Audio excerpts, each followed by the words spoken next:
Hey everyone, welcome back to another video. In this update, the Sinister 6 got upgrades, but only really half of them got upgrades. So the first one that I'm going to be looking at is the one that got a T4, which is Doc Ock. I actually had a mighty CTP of destruction on the character from the previous uniform that it was about a year ago, I think. So most of my testing is done with a mighty CTP of destruction. And then later on, I actually switched to a mighty Rage. So if you want to see the difference between those two, you can. Keep in mind, the base testing for the character with no CTP wasn't really done, so you won't get an exact idea of how he performed there, but I did attempt to basically miss all of my procs to get kind of somewhat of a base test shown. From the extensive testing that I've done, it seems that Doc Ock is ahead of the other combat types in PvE content, including Venom, Moon Knight, and Namor in things like World Boss Legend, and also ahead of them in Alliance Battle modes, because that is where he shines, specifically if you have him fully built up with his artifact. Off the start, I did my standard Stage 9 Knull test with no leadership or supports. However, I did have that mighty CTP of destruction, and even though I was actively trying to miss the damage proc from it, I still benefited from the ignore dodge and the boss damage that it provided, and with that I finished with around 3 minutes and 45 seconds left. So if I didn't have that, it would probably be around a minute slower, which would be more in line with the other characters that are good for PvE, which is around 2 minutes and 45 seconds. Going on to stage 19 with the same setup and again actively trying to miss the procs, I finished with a minute and 18 seconds, so even if it was as much as a minute slower without the damage proc, or without the top proc of the Mighty Destruction, he still would have been able to complete this stage. On stage 39, normally I would use a leadership and support if I didn't have a damage proc, but this time around I didn't use a leadership and support, and instead just tried to actually make use of the damage proc that I had and the top proc from the Mighty Destruction. And with that, I was able to finish with 48 seconds left. I'm not entirely sure if he would have been able to clear this if I didn't have a damage proc and just had the lead and support. For the last clip, I tried to push to as high a stage as I could, actually trying to utilize the Mighty Destruction and obviously also using a leadership and support. Unfortunately, he wasn't able to clear the first phase in that 2-minute time frame, meaning that he would have completed the whole fight if I did complete it in that time, but he was about 10 seconds short, which is still pretty close, and maybe with a better build he could have been able to complete it. So the fact that he could potentially be able to complete stage 64 at level 70 shows that he is pretty strong for PvE. If you do want to build him specifically for PvE, you have a couple of options depending on where you have the character at. If you have him at level 70 or 80 and not T4 and want to focus on World Boss Legend stages, then an energy or destruction will be a better option for clearing those. However, if you want to focus on Giant Boss Raid and Alliance Battle modes, then a CTP of Rage is your best option there. If you have the character at T4, I would probably recommend just going with a CTP of Rage though, because the T4 synergizes very well with the Rage and actually kind of puts it ahead of all other options for pretty much all modes.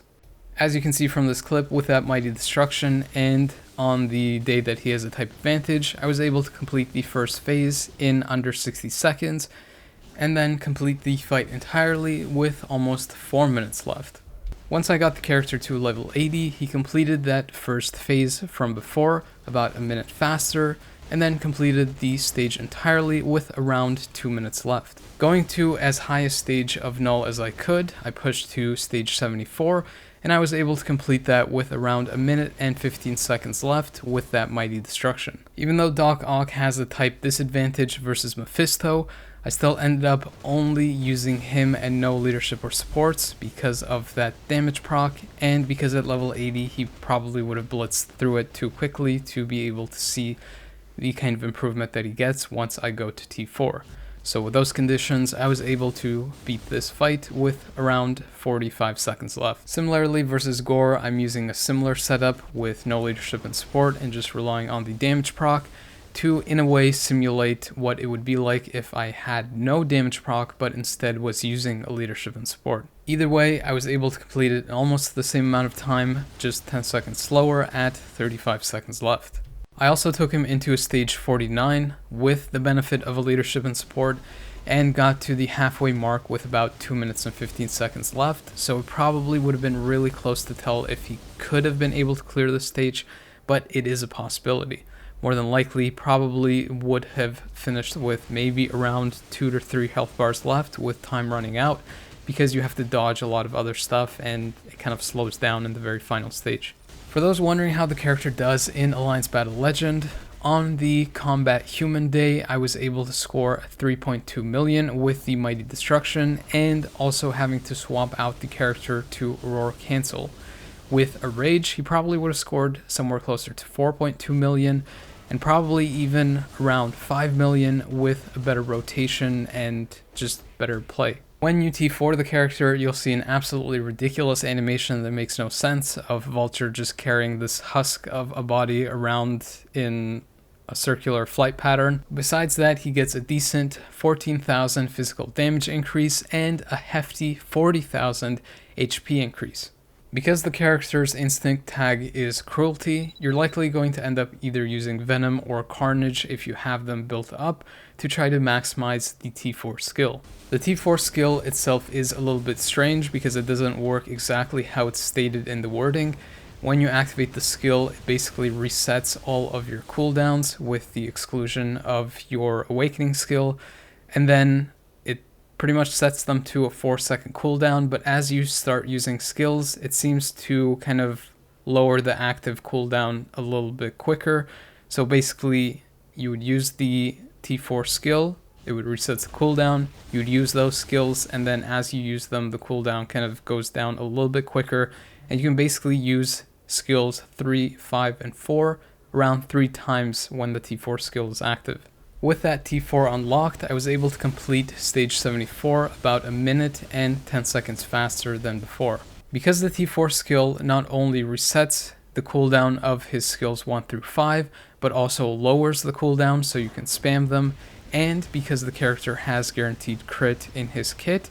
once you take the character from level 80 or even level 70 to T4, you're actually better off building him with the CTP of Rage for pretty much all PvE modes. The skill spam from the T4 synergizing with the multi-proc from the Rage pretty much makes up the difference that the benefit from the destruction would give. So in other words, in this clip I tested him with a Mighty Rage, and he pretty much ended up getting the same clear time as I had with the Mighty Destruction, only being off by around 3 seconds. Before I swapped those CTPs, I also tested the character with that destruction and the old uniform, and I was able to get to the 22 health bar mark with around 3 minutes and 15 seconds left. And with the new uniform, I was about 6 health bars ahead with that same amount of time left. Versus Mephisto with that CTP of destruction and same setup as I had at level 80 with no leadership and support, I was able to clear the stage about a minute faster with the T4. It's not shown here, but I also did a test with a leadership and support, and he pretty much finished the stage in under 2 minutes, or with over around 3 minutes and 30 seconds left. With the T4 and the Mighty Destruction, this time he reached that halfway mark about 30 seconds faster, and then completed the stage entirely with around 45 seconds left. Essentially, the rotation that you want to use for the character is either 3 cancel 5 cancel 4 or 5 cancel 3 cancel 4. It doesn't really matter as long as you finish on the 4th skill that has a single skill damage proc active on that skill. When you have your Awakening skill available, you do the same thing, but you quick cancel the 4th skill so that you can carry over that damage proc to the Awakened skill. When you have your T4 skill unlocked and you have a single skill damage proc, like a Destruction or an Energy, it doesn't really matter when you use the T4 skill because you can't really utilize the cancel effect that it provides. You can probably mess around a little bit to find out when it might be most ideal for you to just reactivate your skills, but for the most part it doesn't really matter. If you have a Rage build, however, you would quick cancel your 1st and 2nd skill in the rotation that I mentioned previously, and you would basically use your T4 skill after you've used your Awakening skill, and then once the awakening skill is kind of active a little bit, you immediately do your cancel through all of your skills. So your 1, cancel 2, cancel 3, cancel 5, cancel 4, and you would basically do that 2 or 3 times through before going back into your regular rotation. As you can see from this clip, with that Mighty Destruction and the type advantage, I was able to beat Dormammu with around 6.5 minutes left. When I switched over to a Mighty Rage, I was able to clear the same thing about a minute faster, but keep in mind this time I didn't have the type advantage, so probably would have been closer to 2 minutes faster, or basically cleared the entire thing with around a minute and 30 seconds. In Alliance Battle Extreme, Doc Ock has all of the cancel effects with the exception of Burn, so you can either use a striker that provides that, or just have a character on the team that can do the same. With that Mighty CTP of Destruction and the T4 on the Combat Villain Day, I was able to score 10.5 million, which, if it was a CTP of Rage, would have been easily 11.5 million, and probably cap if I had a full build. In Alliance Battle Legend, I scored around 5 million with that T4 and the Mighty Destruction. Then, when I ended up switching to a Mighty Rage, I scored around 2.4 million more than with the Destruction, and this was only off maybe the first or second try, so he could have probably gone way higher, and if I had a more optimized build and played better, probably would have been even higher than that. I can't say for sure, but I think I saw somewhere that the artifact that Doc Ock has does actually give him a pretty big advantage in Alliance Battle modes, because the enemy does have the creature or alien tags on them. Either way, he does end up scoring higher than my Venom or Namor with a similar build, and is relatively easier to get a higher score with. I also tested the character in PvP before I switched off from the Destruction to the Rage, and that was mostly because he seemed to be more of a one-shot character. He either one-shotted the opponent or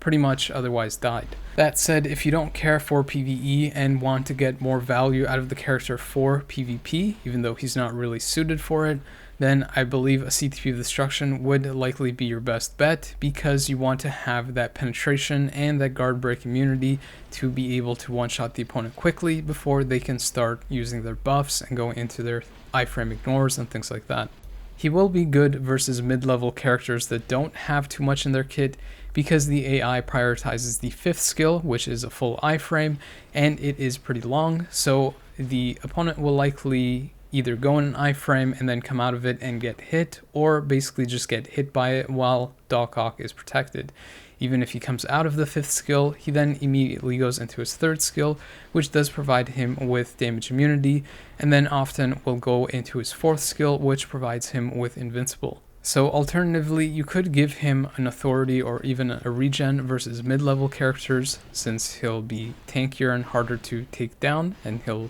probably go into his awakening before they're able to do so. However, if you want to stand a chance versus the higher meta characters, you do need that penetration and burst damage to take them out quickly, so a Destruction is better suited for that. I only really got one test of him in Alliance Conquest, but you can see that he opens up with that 5th skill, so he's protected pretty quickly because of the high skill priority, and even if he's knocked out of that skill, he often has enough HP or will go into his 3rd or 4th skill to get protected by those skills, so they give you immunity and invincible, but otherwise he should be able to get at least a skill off, so he gets that penetration and the damage proc active to be able to wipe out the opponents. Unfortunately, his awakening skill is pretty slow, and even though you get the benefit of the proc and the penetration from the Destruction, if the opponent has iframe ignore in their kit, they will be able to take out Doc Ock before he is able to do the same to them. Overall, the character is the top combat choice for PvE. He's basically an Alliance Battle machine. If you build him right, he can get pretty much max score in Alliance Battle Extreme and Alliance Battle Legend. And even at level 70, the character seems to perform pretty well with a single skill damage proc, so you don't even have to invest something like a Rage in him. However, once you take the character to T4, the T4 itself won't really provide you much value if you still have that single skill damage proc, so you essentially want to go with a CTP of Rage to get the maximum value out of the T4 skill and the character himself. With the Rage and the T4 skill unlocked, the character is essentially the top option for combat human characters or even combat characters in general, since he outperforms Moon Knight, Venom, and even Namor with a Rage and a maxed out build or a similar build between the two, or between all of them. If you don't already have those characters built up, then Doc Ock is a solid choice to pick up since he has basically surpassed them at this point. However, if you already do have those characters, then it doesn't really make much sense to get this character unless you're very focused on getting maximum scores in Alliance Battle modes. Those other characters will surely suffice, and you'll probably have better options coming down the line with other T4s coming out. That pretty much wraps up the review for Doc Ock. He's essentially taken over the top combat spot overall in PvE. The next character that I'll be reviewing is Green Goblin. He finally got his T3, and he's essentially supercharged in damage in PvE, and actually does pretty decently in PvP, as you'll see in that following video. If you enjoyed this video or found it helpful or entertaining, please consider liking or subscribing if you haven't already, or possibly even sharing this video with other people so it helps my channel grow and I can make more videos like this, and potentially also helps them out too. As always, I appreciate people taking the time to watch my videos, so thank you, but the video is now over.